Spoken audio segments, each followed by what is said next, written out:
এই ভিডিওতে আমরা ইউজার ইনপুটের রিপ্লাই টাইপগুলোর উদাহরণ দেখব।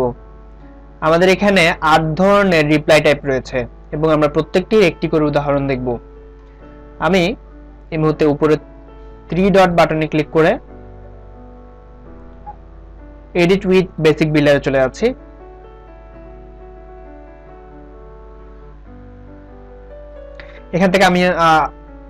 এখান থেকে আমার জন্য প্রিভিউ করাটা একটু সহজ হয় এবং এডিট করাটাও, সেজন্য আমি বেসিক বিল্ডারে আসলাম। সর্বপ্রথমে আমাদের আছে ইমেইল। ইমেইলটি আমরা একটু প্রিভিউ করি। এখানে ইমেইল প্রিভিউ করার পরে আমাকে আমার ইমেইল অ্যাড্রেসটি সাজেশন দেখাচ্ছে এবং পাশে স্কিপ বাটনটি দেখাচ্ছে। আমরা যদি রিপ্লাই টাইপে ইমেইল সিলেক্ট করি তাহলে এরকম আমাদেরকে আমাদের যে ইমেল অ্যাড্রেসটি দিয়ে ফেসবুক অ্যাকাউন্ট খোলা হয়েছে সেই ইমেল অ্যাড্রেসটি সাজেশন হিসেবে দেখাবে। এবং আমরা যদি স্কিপ বাটন টেক্সট এইখানে স্কিপ লেখাটি বা অন্য যে কোনো লেখা রাখি তাহলে সেটি ইমেল অ্যাড্রেসের পাশে দেখাবে। আর যদি আমরা এটা খালি করে দেই তাহলে শুধুমাত্র ইমেল অ্যাড্রেসটি সাজেশন হিসেবে দেখাবে, স্কিপ বাটনটি দেখাবে না। আমি এটা খালি করে দিয়ে এবার আরেকবার প্রিভিউ করি। এবারে শুধুমাত্র আমার ইমেল অ্যাড্রেসটি দেখাচ্ছে, কোনো স্কিপ বাটন দেখাচ্ছে না, কারণ আমি স্কিপ বাটনের যে লেখাটি ছিল সেটি আমি এখান থেকে কেটে দিয়েছি। এরপর আমাদের আছে ফোন। ফোনের ক্ষেত্রে এখানে শুধুমাত্র স্কিপ বাটনটি দেখাচ্ছে, কারণ আমার এই ফেসবুক অ্যাকাউন্টের সাথে কোনো ফোন নাম্বার কানেক্ট করা নেই। যদি আমার ফেসবুক অ্যাকাউন্টের সাথে ফোন নাম্বার কানেক্ট করা থাকতো তাহলে আমাকে এখানে ফোন নাম্বারের সাজেশনটি দেখাতো। একইভাবে স্কিপ বাটনটি দেখাচ্ছে কারণ আমি স্কিপ বাটন টেক্সটের মধ্যে স্কিপ লেখাটি রেখে দিয়েছি। আমি যদি এটি মুছে ফেলি এবং সেভ করি তাহলে যদি আমি প্রিভিউ করি সেক্ষেত্রে আমার কাছে কোনো সাজেশন দেখাচ্ছে না। স্কিপ বাটনটি দেখাচ্ছে না কারণ আমি স্কিপ লেখাটি তুলে দিয়েছি এবং মোবাইল নাম্বারটি এই মুহূর্তে দেখাচ্ছে না কারণ আমার এই ফেসবুক অ্যাকাউন্টের সাথে কোনো মোবাইল নাম্বার কানেক্টেড নেই। যদি কোনো মোবাইল নাম্বার কানেক্টেড থাকতো সেক্ষেত্রে আমাকে মোবাইল নাম্বারটি এখানে সাজেশন হিসেবে দেখাতো। এরপরে আমাদের কাছে আছে ইমেজ। ইমেজের মধ্যে আমরা রিপ্লাই টাইপ দিয়েছি ইমেজ এবং save response to custom field, এটা আমি একটি টেম্পোরারি কাস্টম ফিল্ড ক্রিয়েট করে সেটা সিলেক্ট করে দিয়েছি। আমি যদি এটা এখন প্রিভিউ করি, সেন্ড অ্যান ইমেজ, এখানেও সেম স্কিপ বাটনটি দেখাচ্ছে। আমি স্কিপ বাটনের টেক্সট যদি মুছে ফেলতাম তাহলে আমাকে দেখাতো না। এখন আমি যদি ইমেজ না পাঠিয়ে অন্য কিছু পাঠাই, ফর এক্সাম্পল ABCD,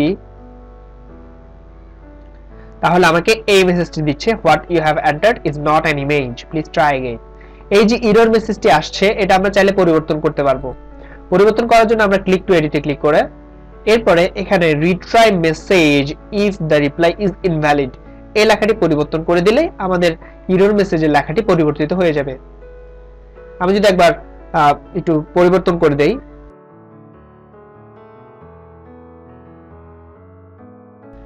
আমি ইনভ্যালিড মেসেজটি লিখে দিলাম এবং স্কিপ বাটনটি কেটে দিলাম। মানে সেভ করি এবং প্রিভিউ করি, আরেকবার প্রিভিউ করি। এখন সেন্ড অ্যান ইমেজ, এর নিচে কোনো স্কিপ বাটন নেই এবং আমি যদি ABCD লিখে মেসেজ দেই তাহলে আমাকে বলছে আপনি যা পাঠিয়েছেন তা একটি ছবি নয়, সেন্ড অ্যান ইমেজ। অর্থাৎ আমি যদি ইমেজ ছাড়া অন্য কোনো কিছু পাঠাই সেক্ষেত্রে আমাকে প্রথমবার এরর মেসেজটি পাঠাবে এবং সাথে সাথে পুনরায় আমাকে আবার যে মেসেজটি আমার ইউজার ইনপুটে ছিল সেই মেসেজটি পাঠিয়ে দিবে। আমি যদি একটি ইমেজ পাঠাই এখন,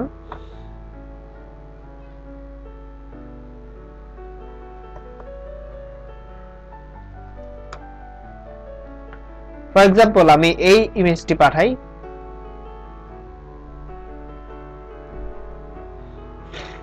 তাহলে আমাকে আর কোনো এরর মেসেজ দিচ্ছে না, তার মানে সে ছবিটি অ্যাকসেপ্ট করে নিয়েছে। এরপর আমাদের কাছে আছে ফাইল রিপ্লাই টাইপ। এটি প্রিভিউ করে দেখি। এক্ষেত্রে আমি যদি একটি ইমেজ পাঠিয়ে পরীক্ষা করে দেখি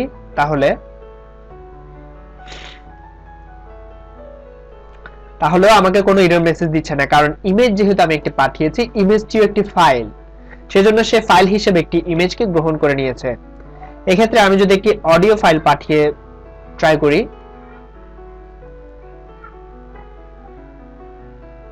আমি একটি অডিও ফাইল পাঠালাম, আমার অডিও ফাইলটি চলে গিয়েছে এবং এভাবে আমাকে কোনো এরর মেসেজ পাঠায়নি। তার মানে সেই অডিও ফাইলটিও একটি ফাইল হিসেবে অ্যাকসেপ্ট করে নিয়েছে। এবারে আমি যদি আরেকবার প্রিভিউ দেই এবং কোনো ফাইল না পাঠিয়ে ABCD লিখি তাহলে কি হয় দেখা যাক। এবারে আমাকে এরর মেসেজটি পাঠিয়েছে যে আমি যা পাঠিয়েছি ABCD তা একটি ফাইল নয় এবং আমাকে আরেকবার একটি ফাইল পাঠাতে বলছে। এখন আমি যদি স্কিপ বাটনে ক্লিক করি কোনো ফাইল না পাঠিয়ে, তাহলে আবার চ্যাটবট সেটা অ্যাকসেপ্ট করে নেবে, কারণ আমি এখানে স্কিপ বাটনটি রেখেছি। তার মানে হচ্ছে ইউজার যদি চায় তাহলে সে ফাইল না দিয়েও স্কিপ করে যেতে পারবে। এরপর আমাদের রিপ্লাই টাইপ আছে ইউআরএল। ইউআরএল এর মাধ্যমে আমরা একটি ওয়েবসাইট অ্যাড্রেস বা যে কোনো ধরনের অ্যাড্রেস ভ্যালিডেট করতে পারি। যেমন এক্ষেত্রে ইউআরএল হিসেবে আমাকে google.com লিখলে তা অ্যাকসেপ্ট করে নেবে, কিন্তু আমি যদি শুধুমাত্র গুগল লিখি তাহলে তা অ্যাকসেপ্ট করবে না, কারণ গুগল এটি একটি সাইটের অ্যাড্রেস নয়, এটি শুধুমাত্র একটি নাম। এখানে एग्जांपल হিসেবে দেয়া হয়েছে facebook.com, তেমনি google.com বা অন্য যে কোনো কিছু, যে কোনো ইউআরএল আমি এভাবে কালেক্ট করতে পারি। সে যদি ইউআরএল না দেয় তাহলে চ্যাটবট থেকে মেসেজ যাবে যে আপনি যা দিয়েছেন তা একটি ইউআরএল নয়। এরপর আমাদের রিপ্লাই টাইপ ডেট। ডেটের ক্ষেত্রে আমরা যদি প্রিভিউ করি তাহলে এখানে একটি অপশন দেখাচ্ছে সিলেক্ট ডেট। এই বাটনে ক্লিক করলে আমাদের একটি ওয়েব ভিউ ওপেন হচ্ছে এবং সেখানে একটি ক্যালেন্ডার দেয়া আছে যেখান থেকে আমরা তারিখ সিলেক্ট করতে পারি। এখন আমি যদি চাই এই বাটনটির লেখা আমি পরিবর্তন করব, অর্থাৎ আমি সিলেক্ট ডেট না লিখে অন্য কোনো কিছু লিখব, তাহলে সেটি আমি করতে পারি ক্লিক টু এডিটে ক্লিক করে এখানে টেক্সট অন বাটন এই লেখাটি আমি পরিবর্তন করে দিতে পারি। আমি এটাকে পরিবর্তন করে শুধুমাত্র সিলেক্ট করে দিচ্ছি এবং আমি স্কিপ বাটনটি কেটে দিচ্ছি। সেভ এবং প্রিভিউ। Select date. এবারে দেখুন আমার এই লেখাটি পরিবর্তন হয়ে শুধুমাত্র সিলেক্ট হয়ে গেছে এবং বাটনে ক্লিক করলে একটি ক্যালেন্ডার বা ওয়েব ভিউ ক্যালেন্ডার ওপেন হচ্ছে। এখান থেকে আমি মাস, বছর এবং এখান থেকে আমি দিন সিলেক্ট করতে পারি। পরবর্তী রিপ্লাই টাইপটি হচ্ছে ডেট এন্ড টাইম। এখানে আমরা একই সাথে ডেট এবং টাইম কালেক্ট করতে পারবো, তবে আগেরটিতে আমরা শুধুমাত্র ডেট কালেক্ট করতে পেরেছি কিন্তু টাইম কালেক্ট করতে পারিনি।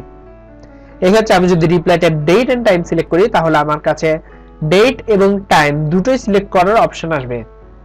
আমি যদি এটা প্রিভিউ করি এখানে আমাকে অপশন দেখাচ্ছে সিলেক্ট ডেট। আমি এখানে ক্লিক করলে একটি ওয়েব ভিউ ওপেন হচ্ছে এবং এটি দেখতে প্রায় আগের মতোই। এখানে শুধুমাত্র এক্সট্রা যেটি এসেছে সেটি হচ্ছে নিচের যে টাইম সিলেকশনের বাটনটি সেটি। এবারে পরবর্তী রিপ্লাই টাইপ। পরবর্তী রিপ্লাই টাইপে আমাদের রয়েছে multiple choice and press enter key. এখানে আমরা এ বি সি ডি চারটি অপশন দিয়েছি। আমরা চাইলে E enter, F enter, G enter, এই 3 4 5 6 এখানে 7টি চয়েস আমরা দিলাম। এর নিচে দুইটি বাটন রয়েছে, একটি হচ্ছে অ্যালাউ ফ্রি টেক্সট ইনপুট এবং পরবর্তীটি অ্যালাউ মাল্টিপল সিলেকশন। এই দুইটি বাটন আমরা একটু পরে দেখছি। এর আগে আমরা বর্তমান সেটআপটি প্রিভিউ করে দেখি।